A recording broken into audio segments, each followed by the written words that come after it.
watumishi mtiini bwana zenu kwa hofu nyingi, sio wao walio wema na wenye upole tu, bali pia walio wakali, maana huwa ndio wema. Tuvumilie katika Kristo, natangaza wema tu. Enyi watumishi mtiini bwana zenu kwa hofu nyingi, sio wao walio wema na wenye upole tu, bali pia walio wakali, maana huwa ndio wema. Tuvumilie katika Kristo, natangaza wema tu.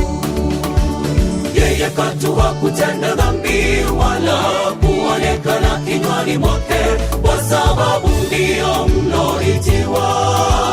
Tufuateni nyayo zake.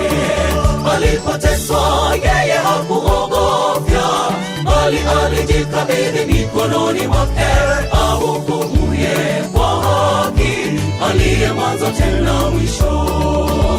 Yeye katu hakutenda dhambi wala kuonekana kinywani mwake, kwa sababu ndio mloitiwa.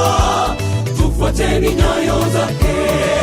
Alipoteswa yeye hakuogofya, bali alijikabidhi mikononi mwake, ahukumuye kwa haki, aliye mwanzo tena mwisho.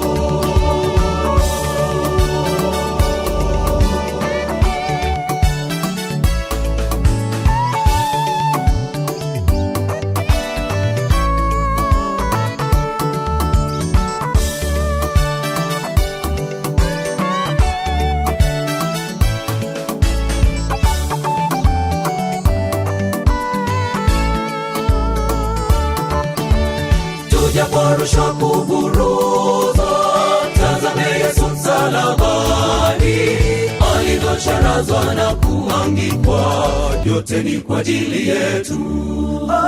Pango zetu zinasimama, jikaze safari ingali, tazama Kristo yu upande wako, atakutetea tu. Tujaporushwa kuburuzwa, tazame Yesu msalabani, alivyocharazwa na kuangikwa, yote ni kwa ajili yetu. Pango zetu zinasimama, jikaze safari ingali, tazama Kristo yu upande wako, atakutetea tu. Yeye katu hakutenda dhambi wala kuonekana kinywani mwake, kwa sababu ndio mloitiwa. Tufuateni nyayo zake. Alipoteswa yeye hakuogofya, bali alijikabidhi mikononi mwake, ahukumuye kwa haki, aliye mwanzo tena mwisho. Yeye katu hakutenda dhambi wala kuonekana kinywani mwake, kwa sababu ndio mloitiwa.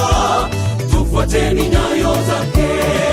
Alipoteswa yeye hakuogofya, bali alijikabidhi mikononi mwake, ahukumuye kwa haki, aliye mwanzo tena mwisho.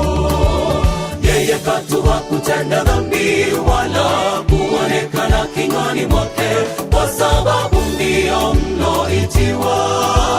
Tufuateni nyayo zake. Alipoteswa yeye hakuogofya, bali alijikabidhi mikononi mwake, ahukumuye kwa haki, aliye mwanzo tena mwisho. Yeye katu hakutenda dhambi wala kuonekana kinywani mwake, kwa sababu ndio mloitiwa. Tufuateni nyayo zake. Alipoteswa yeye haku